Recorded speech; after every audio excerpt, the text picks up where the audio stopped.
Rhoda Nyamai is on sign language, and together for the next hour or so, we will take you through what actually promises to be a very eventful day. And we start right here. The High Court has temporarily suspended the rollout of the National Transport and Safety Authority's instant traffic fines system, dealing a setback to the newly introduced enforcement mechanism. This decision comes just days after the authority launched the automated fines targeting motorists who violate traffic rules. The court directed that the suspension remain in place until the case is mentioned again on April 9th of this year. This report was prepared by Mwaluse Meshak. Following the launch of the instant traffic fine system and the installation of speed cameras along major highways in Nairobi and its environs, the High Court has today temporarily halted the enforcement of the initiative. In the ruling, High Court Judge Bahati Mwamuye restrained government agencies and KCB Bank Kenya from continuing with any related activities, including the collection of fines, until the case is mentioned again. And the Constitution of Kenya mandates only the judiciary to impose fines. NTSA is an arm of the executive power of the state. The respondents are required to submit their responses by March 20th, while the petitioner has been granted leave to file a rejoinder by March 27th this year. In the case, the petitioner has been directed to serve all respondents with the application documents, the constitutional petition, and the court order by March 13th and file proof of service. Meanwhile, stakeholders in the transport sector gathered in Nairobi on Thursday to deliberate on the instant fine system in a meeting that brought together NTSA officials and traffic police officers. The Matatu Owners Association maintained that it still does not fully understand how the instant fine system operates and called for further clarification from NTSA. Kuhusu hii maneno ya instant fines ndio tuweze kuielewa na kuona kama ni kitu ambaye tutakubaliana na kama kuna mikakati inafaa kurekebishwa ama kupigwa ukarabati kidogo tutaweza kuzungumza. They have just frozen the whole process. When there is a freeze, nothing goes on. Not fining, not payment until the court redress the issue. Meanwhile, the Ethics and Anti-Corruption Commission EACC office in Nakuru has urged motorists to embrace the system in order to help reduce road accidents. This as NTSA officials maintained their position on the instant fine system and pledged to respect the court's decision regarding its implementation. In other news, former Cabinet Secretary Raphael Tuju has suffered a legal setback after the High Court declined to suspend the execution of a ruling that allows the auction of his prime properties in Karen, Nairobi. In a decision delivered at the Milimani Law Courts, Justice Josephine Mongare rejected an application seeking interim orders to halt the implementation of the March 9th ruling aimed at recovering an outstanding loan from the Honourable Tuju. Munene John tells us more.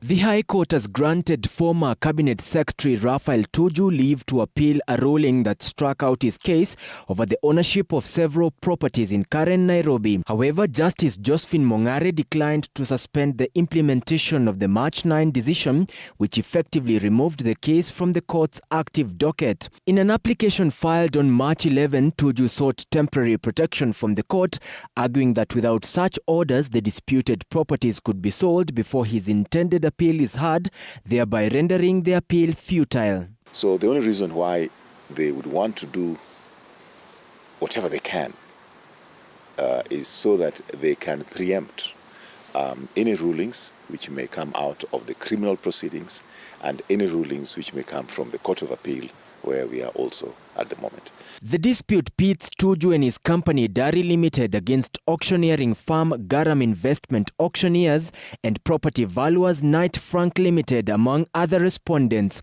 The contested properties include a parcel of land known as Tamarind along Ngong Road and Entim Sidai Wellness Sanctuary, both located in Nairobi. Meanwhile, tension erupted at Dari Business Park in Karen after auctioneers accompanied by security personnel and a group of unidentified individuals reportedly stormed the premises on the night of March 11th. So I see the ambush on me yesterday at these premises at night as just attempts first to intimidate me and second to preempt any rulings that may not be in their favor.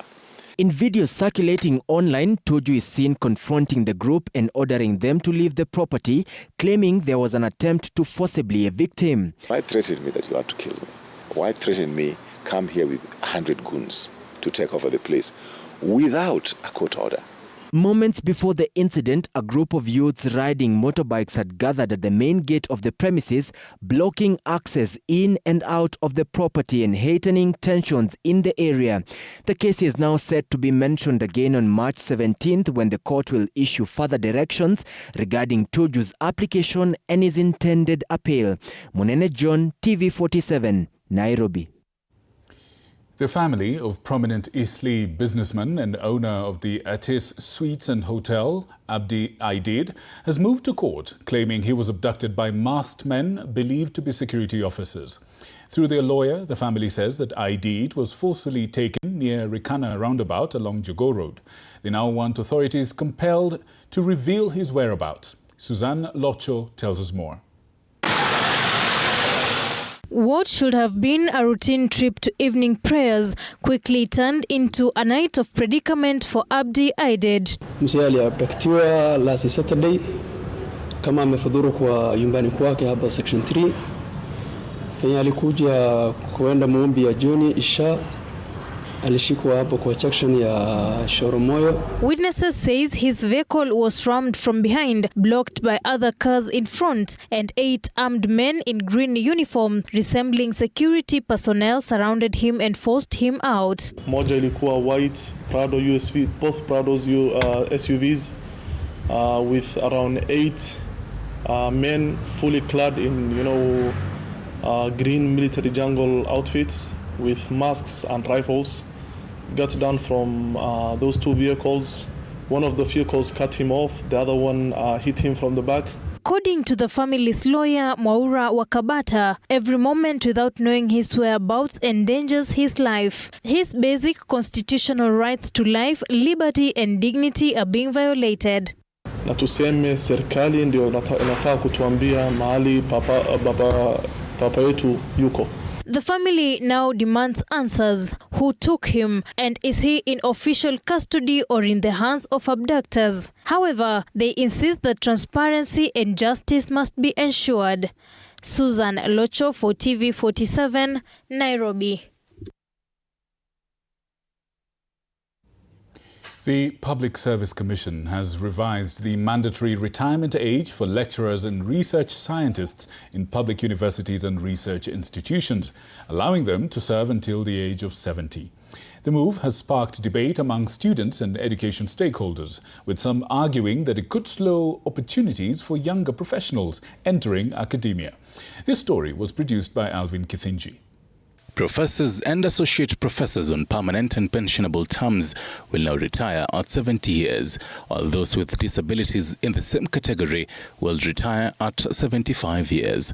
Senior lecturers and lecturers will retire at 65 years, with PWDs retiring at 70 years. Assistant lecturers, junior researchers, graduate assistants and research assistants on contract terms will retire at 60 years, while PWDs will retire at 65 years. Research scientists with PhDs will retire at 65 years, and those with master's degrees will also retire at 65 years. In both cases, PWDs will retire at 70 years. Non-teaching staff will retire at 60 years, with PWDs exiting at 65 years. The Public Service Commission says the move aims to retain critical skills that would otherwise be lost too early, preventing the loss of highly skilled employees while they are still productive. However, university students have criticized the changes, saying the new retirement age worsens an already dire unemployment crisis among the youth. reducing opportunities for fresh graduates and young professionals. Hiyo kitu government waangalie, si hatuwezi kubaliana na hiyo. Sasa sisi tukimaliza hapa uni, nini tunafanya next? Kawa naongezea lecturer age ya retirement to 70. We've had protests in the past, and when we get the protest, we are asked, what do you want? We say we want opportunities. When you tell you we want opportunities, then you reciprocate it with such an act. To me, it is not considerate. When you look at it from the youth kind of employment, because in Kenya, most of around 60% of the Kenyan youth struggle to get employment. So that will also that will make people hold jobs longer and decrease the employment opportunities for young people. The debate now pits experience against opportunity, a balance between keeping Kenya's intellectual capital alive and giving the next generation a chance to step in. One student has died while 10 others were injured after falling into a septic tank at the AIC Kapsabet Secondary School for the Deaf. The students had climbed onto the structure while trying to catch a glimpse of President William Ruto's motorcade as it passed near the school. Following the tragic incident, President Ruto later visited the institution to convey his condolences to the affected families and the school community. Sheila Chelangat with more details. The incident occurred at AIC Kapsabet Secondary School for the Deaf. What had begun as a moment of excitement quickly turned into a scene of fear and grief. With a lot of activities across the fence, these pupils were attracted, and a number of them stood on this septic tank to be able to get a good view of the activities across the fence. A group of students had climbed onto a septic tank approximately 20 feet high within the school compound, attempting to catch a glimpse of President William Ruto's motorcade as it passed near the school on its way to Kapsabet Girls High School. Wengine walikuwa wamefinywa na mawe na vijana, shukuru vijana walikuja hapa, walijitoa kabisa na wakaingia ndani ya shimo na wakatoa vijana. Baada ya rescue team kufika, ilikuwa harakati ya kuja kumalizia. This incident forcing residents to launch immediate rescue efforts, with 11 students pulled out and rushed to Kapsabet County Referral Hospital. Tulifika tukakuta wanafunzi wengine wako ndani, raia wamesaidia, nikaingia ndani, tukasaidiana, tukatoa, na kuna mwingine ndio alikuwa amesing huko ndani, ikafinywa na mawe na tulijaribu kutoa. This tragedy has left the school community in deep shock and mourning. Na mwalimu, kwa sababu sasa mimi nimefika hapa, nitakuachia shilingi milioni 5. Authorities have now launched investigations into the accident, even as questions emerge about safety within school compounds. Sheila Chelangat for TV47.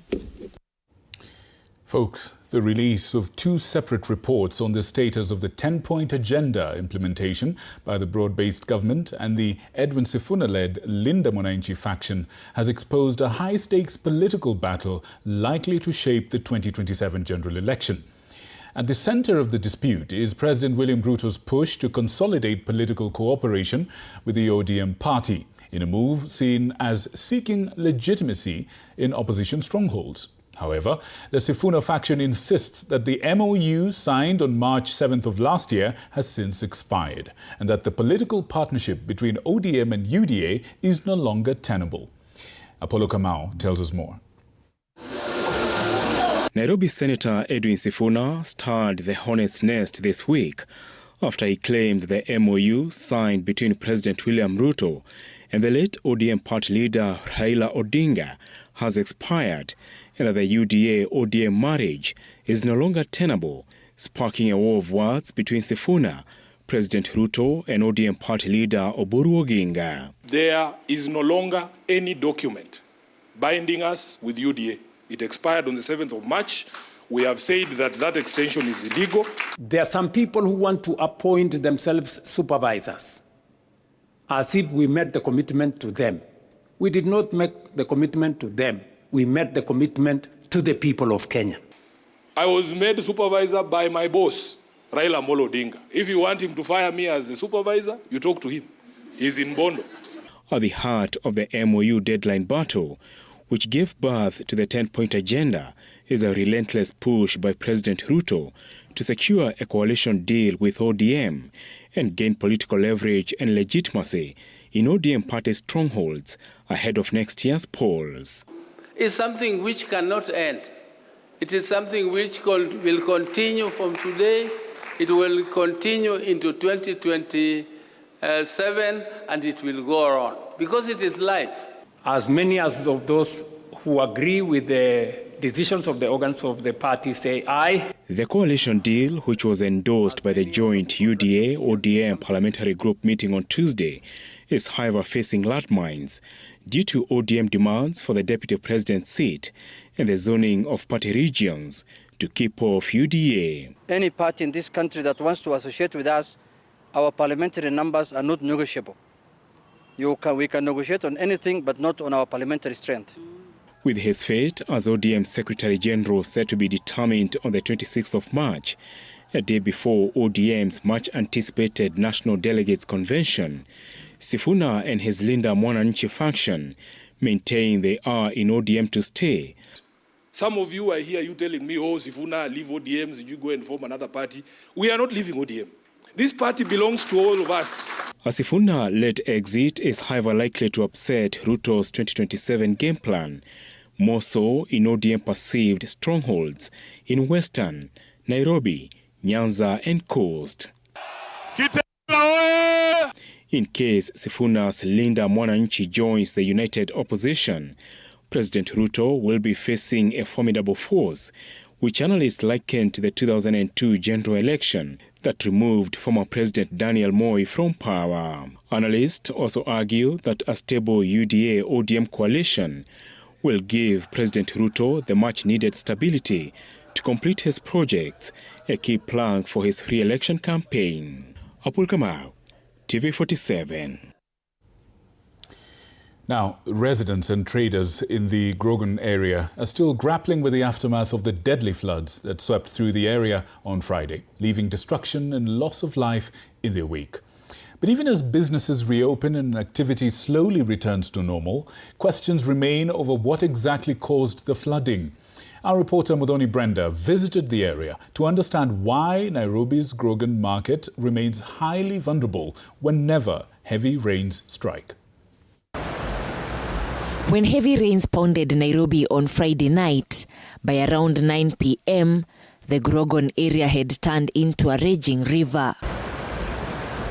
Traders could only watch helplessly as floodwaters swept through the busy market, carrying away cars and tragically claiming the lives of their colleagues. Days later, business here appears to have returned to normal, apart from garbage and silt which serve as silent reminders that this very ground claimed lives. But beneath the surface lies a troubling question. Why does Grogan flood every time heavy rains hit the city? Mfuriko ya Raudi side ilikuwa yani mvua yenye ilihadharisha mafaafa mengi juu hata watu wengi walikufa. Traders say that on that fateful Friday, the raging flood waters washed away part of the concrete riverbed, and the broken fragments were carried downstream, blocking the water channel and forcing the Nairobi River to burst its banks. Ilibreak kutoka pale juu, hapa juu kidogo. Ndio sasa ikaingia pande hii. Traders also blame insufficient infrastructure, citing this bridge as another weak point. During Friday's downpour, rising waters from the Nairobi River completely submerged the bridge, leaving the raging flood waters with nowhere to go but into surrounding garages and businesses. Tena ile kiti inachangia ni bridge. Bridge iko chini, maji kwa mengi. Ndio sababu ilivuka. Garbage is another major concern. Traders say that on that Friday, heaps of waste accumulated under this bridge, clogging the Nairobi River channel and creating a barrier that forced the raging waters to spill into surrounding garages and streets. This debris is also believed to have contributed to the flooding in Grogan. What was once a bridge now lies broken. It remains partially submerged in the Nairobi River. But residents say warnings had already been issued. In these messages seen by TV47, residents had alerted the area MCA, stating that debris and garbage were clogging the river channel, warning that the river could burst its banks. Those cries went unheeded until Friday, when the raging waters finally came crashing through. By the way, for now, ukiniuliza my governor, ama MCA, ama MP, hakuna hata mmoja mwenye amekanyaga huku chini. But that alone does not explain it. Geographic facts indicate that the Grogon area lies in a low-lying section of Nairobi, where runoff from surrounding higher grounds converges. Combined with narrow river channels, blocked drains, and encroachment along the Nairobi River, these factors make the area highly vulnerable to flooding whenever it rains. It is here at Grogon, near the Globe roundabout, that the Nairobi River broke its banks, sweeping through the streets and garages, killing people and destroying thousands of cars. Sadly, days later, business here has resumed, though residents say nothing has been done to prevent a future occurrence. Modhoni Brenda for TV47, Nairobi. Now, as Kenya joins the rest of the world in marking the World Kidney Day, officials from the Ministry of Health are warning that the misuse of some common painkillers alongside unhealthy eating and sleeping habits is contributing to the rising number of kidney disease cases in the country. Health experts say that increased public awareness is needed to prevent avoidable kidney damage. At the same time, kidney patients are urging the government to expand organ donation options, including approving regulations that would allow the diseased organ donation system to work. Elizabeth Atieno tells us more. More than 3 million Kenyans are living with some form of kidney disease. The Ministry of Health now warns that this number is projected to rise if Kenyans continue to misuse some of the non-steroidal anti-inflammatory drugs or painkillers that are used to reduce pain, fever, inflammation, and blood clotting. These drugs have since been linked to kidney disease. Like what you go to the chemist and say, give me 2 tablets of Brufen or diclofenac. Please, these medicines can harm your kidneys, especially if you have hypertension and diabetes. Proceed with caution, consult your healthcare provider, especially if you tend to use these medicines. Kidney patients are required to undergo 3 dialysis sessions per week. The Social Health Authority covers for 2 sessions every week. However, those who have undergone kidney transplant say the 16,000 Kenya shillings provided by SHA in post-transplant care is not sufficient. We need to be heard by the government. We need them to cater for our medicines. Additionally, kidney patients have called on the government to expand the scope of kidney donations and allow non-relatives to donate. Me being the second born, it was hectic to get the kidney from my 2 sisters. We are going to establish a register for the mismatch of donors so that we start seeing how best we can assist some of those individuals. There have been calls to pass regulations that will allow for deceased organ donation so as to save lives while also serving as a final life-saving gift to the departed souls. The Ministry of Health has promised to look into this proposal while ensuring that there will be no cases of organ trafficking. We are establishing a national transplant registry to ensure every organ donation is ethical, is transparent, and is legal. More than 700 million people in the world have chronic kidney disease. People have been urged to drink a lot of water, engage in physical exercise, reduce salt intake, and go for screening as best preventive measures. Elizabeth Atieno, TV47, Nairobi. Now, folks, conflicting accounts have emerged over a dramatic incident in Nairobi's CBD involving a woman who smashed a matatu windscreen. A video widely circulated on social media claims that the woman acted out of frustration after a bus conductor allegedly disappeared with her change. However, investigations and accounts from drivers operating along the Buruburu route are now presenting a very different version of events surrounding the confrontation. Mike Kagwongo reports.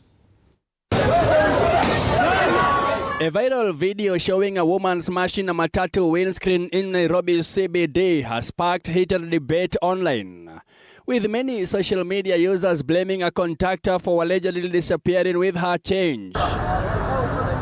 But the drivers operating on the Buruburu route say the circulating claims are misleading. According to sources who sought anonymity, the woman identified as Muyakane and the driver Ignatius Juma had previously been in a romantic relationship and share a daughter whose school fees the driver has reportedly been supporting. Lakini past relationships zake zimekuwa tu ni hora. Na hiyo ndio kitu nafurahia. Juma amekuwa akimcall anataka kuongea na mtoto wake. The lady atachukua simu aongee, atukane Juma, apatie boyfriend, atukane Juma sana. Na huyu anataka help kutoka kwa nani? Kwa Juma.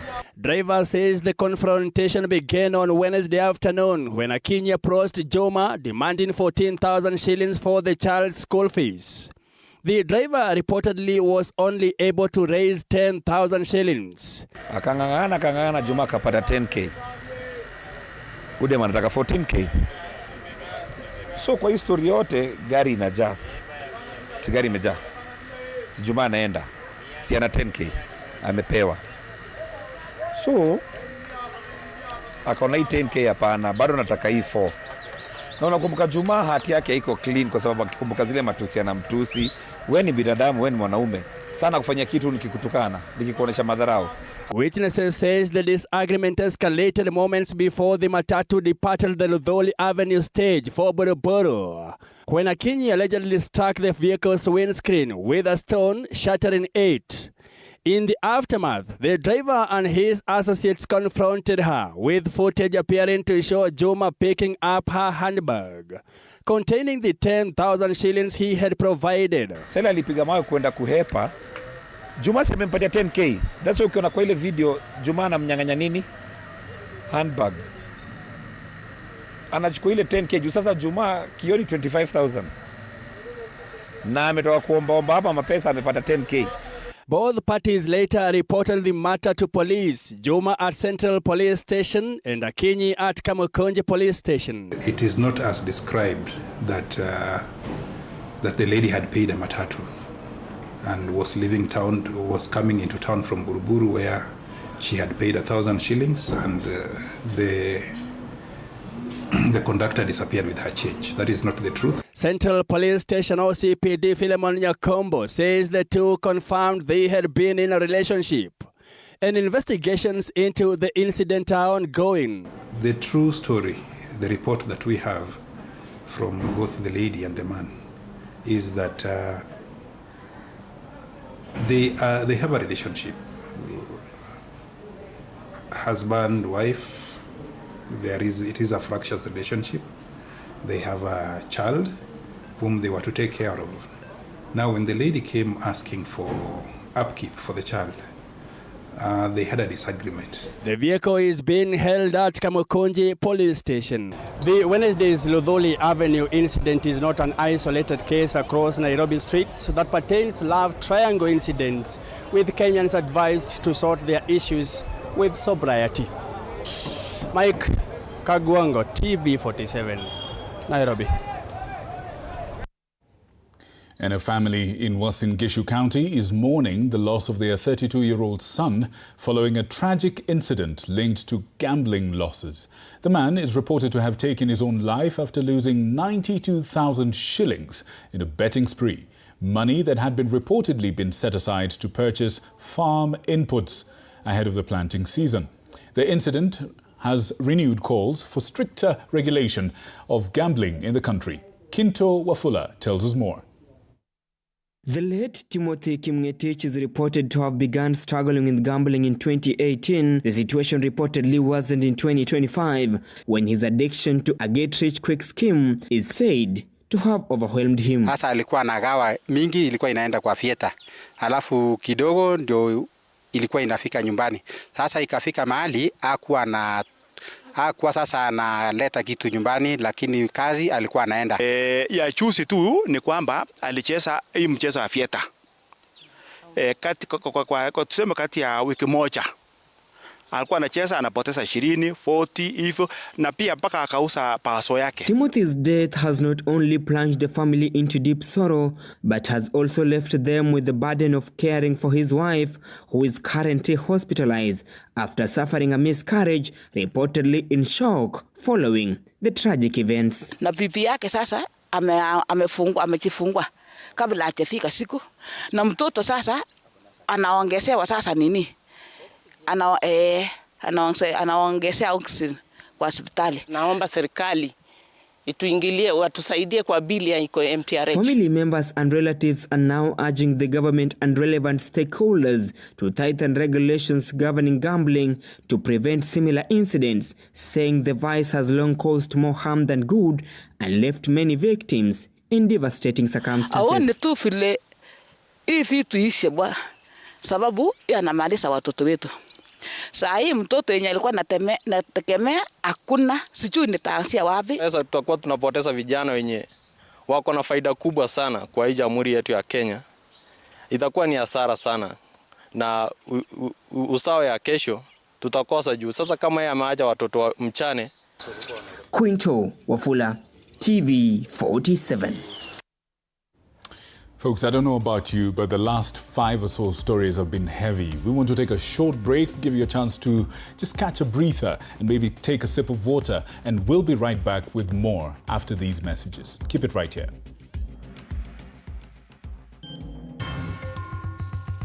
And also coming up, Baringo County, one of Kenya's leading honey-producing regions, is experiencing a worrying decline in honey output. Experts and local leaders explain the environmental and economic factors behind the drop.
Welcome back, or if you're just joining us, this is the Daily Report with me, Victor Muyakane, and Rhoda Nyamai on Sign Language. If you've been here, thank you for keeping it right here. Let's go to business news now. Let's find out what's happening in the markets.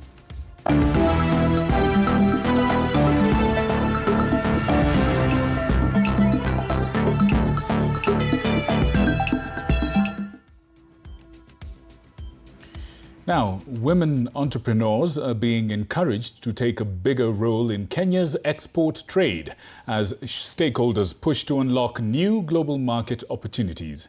Despite owning millions of businesses across the country, women remain significantly underrepresented in international trade. Data from the Kenya National Bureau of Statistics shows that fewer than 12% of Kenya's formal exporters are women-led enterprises, highlighting the need for targeted support to help more female entrepreneurs access global markets. In marking International Women's Month, the Kenya Export Promotion and Branding Agency hosted the inaugural Women in Export Trade Forum, aimed at accelerating women's participation in global markets. The forum brought together policymakers, exporters, and industry leaders to discuss ways of strengthening women-led enterprises in international trade. We have made 2 requests to women exporters, that if you're a woman exporter, and you have a product, the first thing you should consider doing is brand your product as made in Kenya. Principal Secretary for Trade Regina Ombam urged women entrepreneurs to move beyond local markets and tap into global opportunities. Women Exporters Network Kenya Forum as being one of the main steps of enabling the unlocking of women potential in international trade.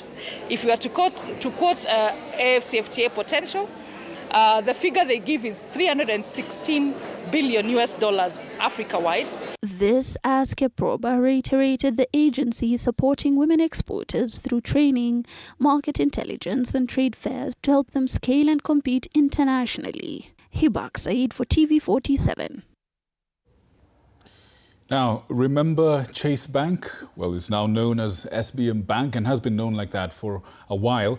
And SBM Bank Kenya has returned to profitability.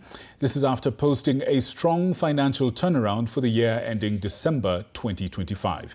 The lender reported a pre-tax profit of 614 million shillings, compared with a loss of 1.6 billion shillings recorded in 2024. The improved performance reflects stronger operating efficiency, increased digital transactions, and tighter cost controls. Customer deposits rose by 20% to 82.4 billion shillings, while non-performing loans declined. The CEO, Bartesh Shah, says that the bank is now focusing on expanding its digital payments ecosystem in order to support future growth.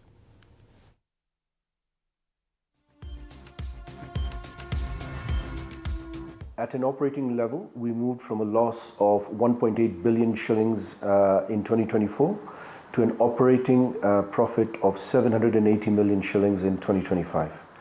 What that resulted in is a profit before tax in 2025 of 614 million shillings, compared to a loss of 1.6 billion shillings before tax in 2024. That's a significant turnaround in a very short period of time. And this was achieved through disciplined execution across the bank, whether it's to do with a fundamental redrafting and regrowth of our tech systems, to a huge investment in our digital systems, to a performance-oriented culture. Everything worked for us to achieve these results in a very short period of time. Folks, real estate firms are now increasingly listing on the Nairobi Securities Exchange as companies turn to the capital markets to raise funding and expand investment opportunities. The latest entrance is ALP Industrial Real Estate Investment Trust, marking a significant milestone for the region's property investment market. The dollar-denominated right raised $29.55 million and attracted international investors, signaling growing confidence in Kenya's property sector, while expanding investment options for both institutional and retail investors. This is East Africa's first industrial REIT. So while we've mastered student housing, commercial office REITs, ALP is opening the door to high-growth logistics and warehousing sector, the very backbone of our regional trade. This reflects the way that the UK government is changing the way that it works and its approach internationally. We've traditionally played the role of donor, but we're now shifting much more towards a catalytic role as investor. The High Court has declined to halt the proposed 15% sale of government-owned Safaricom shares, allowing the process to continue for now as the case proceeds through the courts. Justice Lawrence Mugambi directed that the matter be mentioned on March the 23rd for further directions. Petitioners Tony Gashoka and Professor Frederick Ogola, through Wiper leader Kalonzo Musyoka, argue that the sale threatens national security, undervalues the shares and bypasses legal procedures. They also warn that the transaction could result in potential losses exceeding 250 billion shillings.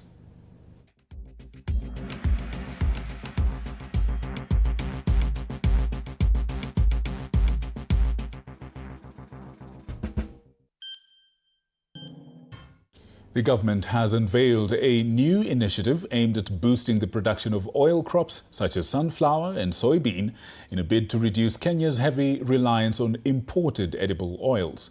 Agriculture CS Mutahi Kagwe launched the program during the Kilimo Biashara Expo 2026 in Thika, saying that the country spends about 145 billion shillings annually importing edible oils. The ministry says that the initiative will provide farmers with high-yield seed varieties, strengthen farmer cooperatives, attract private investment in oil processing, and improve market linkages for producers. Officials say that the program will also focus on technology adoption, training, and expanding agribusiness opportunities, particularly for farmers, youth, and women across the country. We are also doing soil mapping. As a nation, we are carrying out an exercise as we speak for soil mapping. And as I said, the Kenya Agricultural Digital Information Center, KADIC, will be signing an MOU with Fahari. Fahari is the Kenya Airways wing for drones. So the two organizations will be signing an agreement or a memorandum of understanding so that we can start using Fahari. Instead of Karo buying drones, we can hire them and lease them from another arm of government, which is essentially Kenya Airways. So that is going to happen, and that is going to be helpful, not just in soil testing, but also even in crop detection, disease detection, via drones, spraying sometimes, as they are doing with the health in malaria and in lava-invested areas and so on. President William Ruto has presided over the launch of a 250 million shilling Kenya Development Cooperation financing facility for the Trans-Elite Sacco in Kapsabet, Nandi County. The funding is expected to unlock affordable credit for about 10,000 local entrepreneurs as part of efforts to strengthen small and medium-sized enterprises in the region. The financing, which is part of the World Bank-backed SAFER program, will be disbursed through digital platforms such as VUCA and Kilimo Biashara. The funds are expected to support dairy, tea and coffee farmers while strengthening SACCO liquidity. The government says the initiative is aimed at revitalizing small businesses still recovering from pandemic disruptions. So far, the program has reached 2,774 beneficiaries, with women and youth taking up or rather making up a significant share of the recipients of the North Rift, or rather in the North Rift region. This is a facility that is available to SACCOs like Trans-Elite and many other SACCOs in the Republic of Kenya. So we want to do this as we make sure that credit does not become a preserve for those who can pay high interest rates. It becomes a facility that can be accessed by everybody.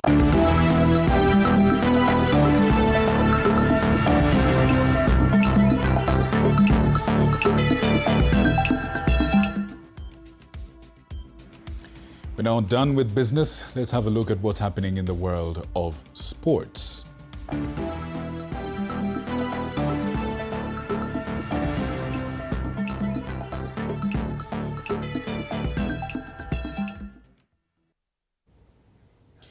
Day one action of the WRC Safari Rally Kenya saw Toyota Gazoo Racing dominate the standings in the muddy Rift Valley terrain as thousands of fans turned up in style for the epic showpiece.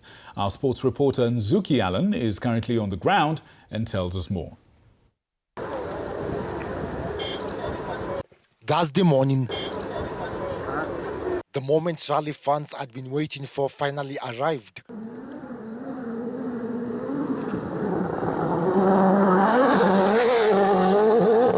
As the World Rally Championship Safari Rally officially roared to life with the opening shakedown.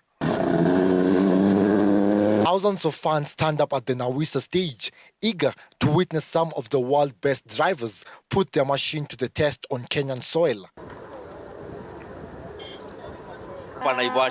So I'm happy because hii generation ni kitu yenye nitaimba kusema Naivasha ilifanywa kitu kama hii, na naomba government iongee na WRC waongeze another contender. Sinaona kama hii. Hiyo ni yetu. To celebrate Kenya and the Kenyan spirit and the Kenyan people. Just to come out and enjoy with my friends who are here, just enjoying what Kenya produces and what Kenya exports out of Kenya to the ends of the world. One after another, the drivers showcased their class, tackling the rugged terrain in a spectacle of skill, speed, and control. Later in the day, Deputy President Kithure Kindiki arrived with a host of government officials to officially flag off this year's edition at exactly 3 p.m. Kenyan time.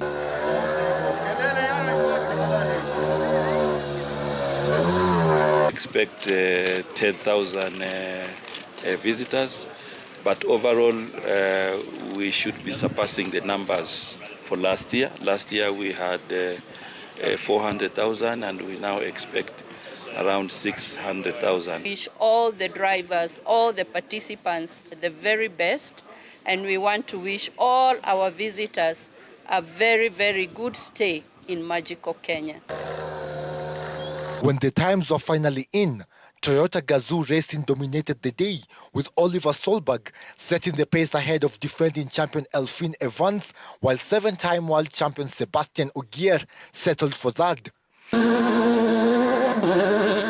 Again, if we start with Cameron in the morning, it should not dry very much overnight, I think, so it's going to be, again, a big challenge, and then hopefully during the day it should be a bit more dry, but definitely more rocky, I think. So. Well, I think getting through the day is going to be a challenge in itself, but let's wait and see now how tomorrow looks and how we can get on. Starting 15 minutes after the leaders, you knew that here, if the rain starts, you straight away lose minutes, and unfortunately the timing was really wrong for us with the rain, but that's the way it is, and the weekend is still very long. Locally, Karan Patel impressed the home crowd, finishing as a top Kenyan, second in Rally 2 and 16th overall, just ahead of fellow countryman Samar Singh Vora. With the battle lines now drawn, even more fans are expected to flock to Naivasha as the world's toughest rally shifts into full gear. Nzuki Allen for TV47 Sports. A journalist turned renowned motorsport competitor in Kenya, Pauline Shegu, has pledged to Kenyans that she is fully prepared to compete across the 3 competition categories in this year's World Rally Championship, which was officially launched today by Deputy President Kithure Kindiki at the Wildlife Research and Training Institute in Naivasha, this Thursday, of course. Now, Shegu, who will be driving a rally car registered in neighboring Uganda, explained that the vehicle she acquired from the country is superior to any car she has driven before in her previous competitions. She expressed strong optimism that the car's powerful performance will give her a competitive edge in this year's rally. Pauline Shegu, who is sponsored by Farmers' Choice, has also called on more sponsors to support talented women in motorsports to increase competition in a sport traditionally perceived as male-dominated. The rally officially kicks off Friday morning in Olkaria. Thank you so much. I'm prepared mentally, physically, spiritually. and that's everything. I'm prepared, and I'm hoping for the best. The car is set, and nothing much I can say, but I'm prepared, and I leave everything to God. It's not about a foreign car. It's about the powerful of the machine.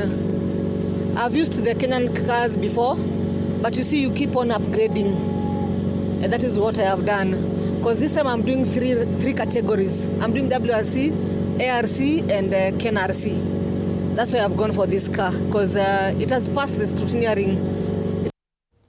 Still on rallying news, and 17 Kenyan drivers are set to compete in the 2026 WRC Safari Rally, currently underway in Naivasha in Nakuru County. The global motorsport spectacle has also been designated as the opening round of the 2026 Kenya National Rally Championship, attracting both seasoned and upcoming local competitors eager to test their skills against international crews. The Kenyan lineup features experienced rally drivers including Carl Tundo, Karan Patel, Issa Amwari, Jasmeet Chana, Jeremiah Wahome and Ishmael Azeli.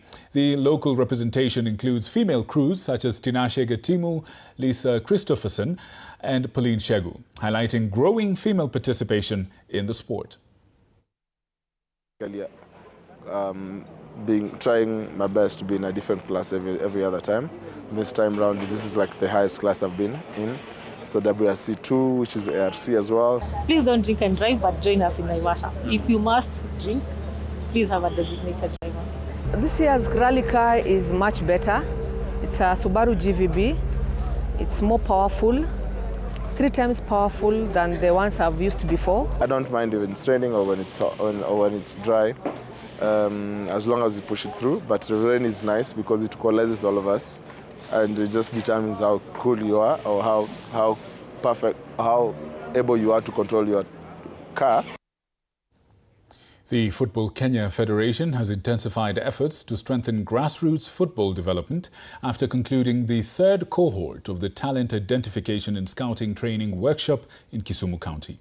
The 3-day training, held under the FIFA Talent Development Scheme, brought together aspiring scouts and football stakeholders from across the region. Participants underwent intensive theoretical and practical sessions focusing on player identification, match observation and professional scouting report writing. Federation officials say that the initiative is aimed at strengthening talent detection structures and nurturing young footballers at grassroots levels. 30, we went to Mombasa, another class of 30, and again today we are here in Nyanza region, another class of 30. So which means nationally we've been able to train 90 new scouts. Some of the modalities that we need to use to identify players, and one of them, the key findings was that we need to empower some coaches from the grassroots as scouts and give them a formal training. The Federation had taken into consideration the ladies' participation, and they organized a CAFC. Just possible to make a cohesive application that collects all this data, and we can now say we have a system that will work for the country.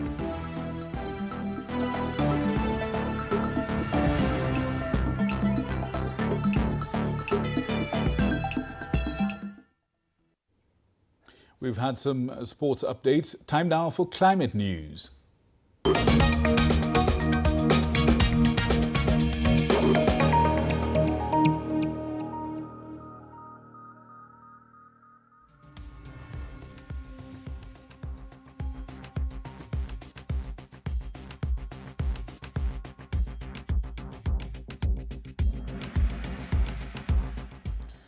The Perkera River in Baringo County has long supported livelihoods in the region, providing a vital water source in an otherwise water-scarce area.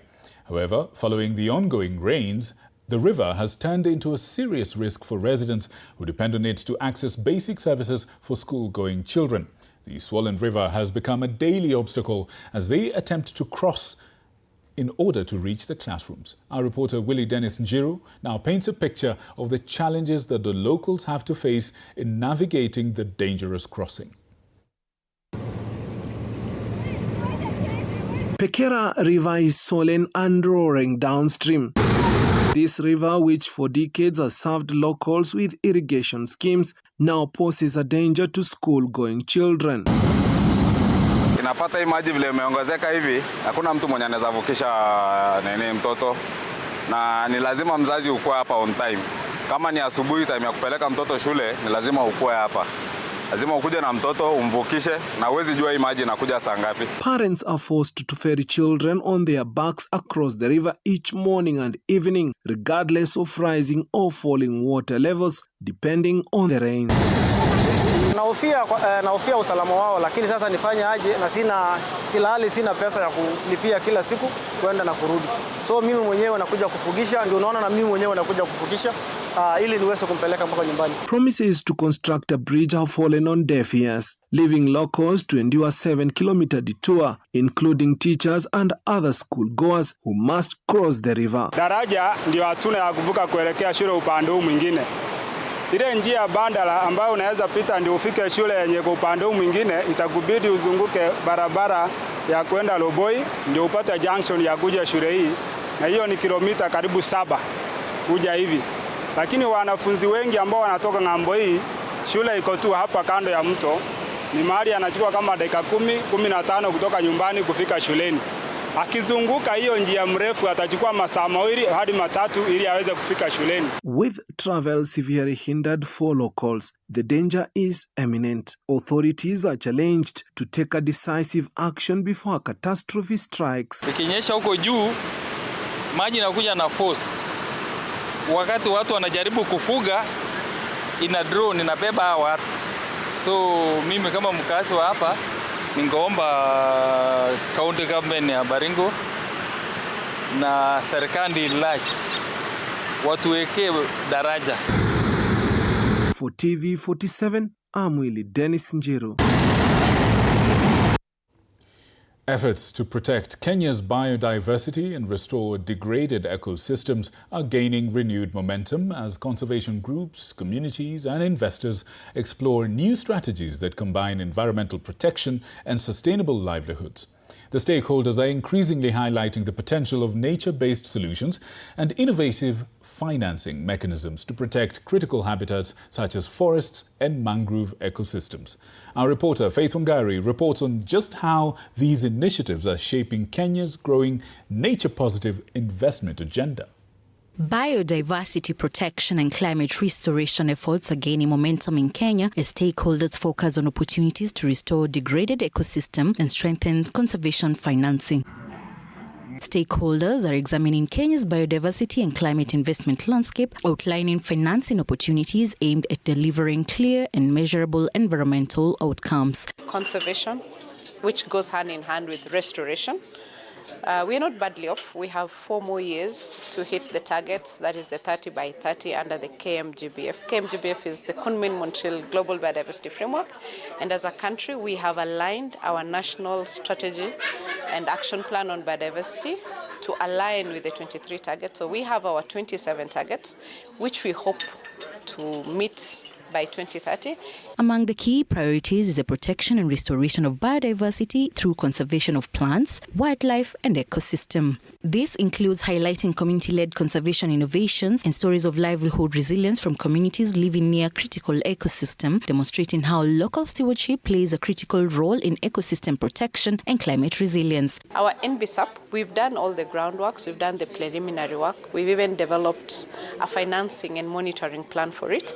And so we hope that we can consolidate that between now and June so that we submit our aligned NBSAP. Stakeholders also presented bankable project concepts under the Mangrove Breakthrough Kenya Country Proposition and the BioDev Pipeline, initiatives designed to attract investment into nature-based solutions such as mangrove restoration, ecosystem conservation and climate adaptation projects. There are some still gaps and challenges.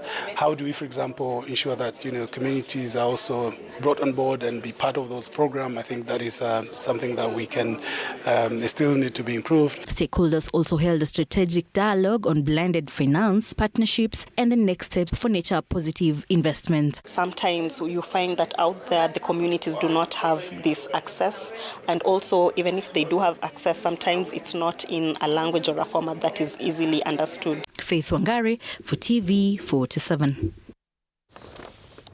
Well, folks, that's all we had time for this evening. We want to thank you for choosing us to inform you tonight.